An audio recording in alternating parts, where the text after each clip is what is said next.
Goeiedag. Ek groet jou in die kosbare naam van Jesus Christus.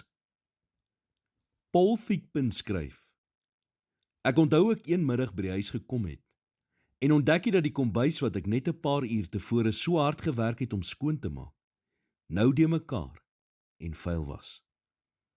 My jong dogtertjie was klaarblyklik besig om te kook en die bestanddele was saam met die vuil bakke en eetgerei oor die toonbank en vloer gestrooi. Ek was nie gelukkig met die situasie nie, maar toe ek die gemors 'n bietjie van nader bekyk, het ek 'n klein briefie op die tafel gesien, besmeer met sjokolade vingerafdrukke. Die boodskap was kort: Ek het iets vir jou gemaak en dit was onderteken jou engel.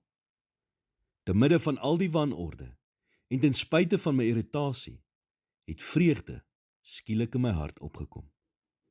My aandag is skielik van die probleem na die dogtertjie wat ek liefgehad het, herlei.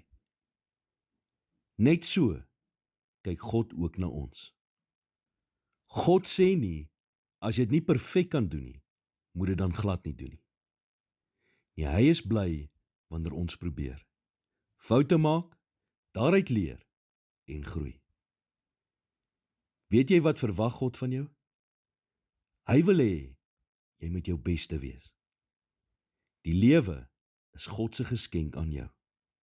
Maar wat jy met jou lewe doen, is jou geskenk terug aan God. Hy het verstommende planne vir jou lewe en sal jou verder strek as wat jy ooit kan dink of droom, as jy hom net jou beste gee. Gee jou beste, sodat wanneer jy ook al aan die einde van jou lewe kom, jy die volgende woorde sal hoor in Matteus 25 vers 21. Mooi so, goeie en getroue dienskneg, oor weinig was jy getrou, oor veel sal ek jou aanstel. Gaan in die vreugde van jou Heer. Here, hier is ek. Ek wil elke dag net my beste vir U gee. Neem my familie, my huwelik, my huis, my kinders en alles wat ek is. Ek hou niks terug nie, want U het niks teruggehou nie. Maar die seën gegee sodat ek 'n oorvloedige lewe kon lei. Ek lê al my drome, gawes en geleenthede vandag voor U neer.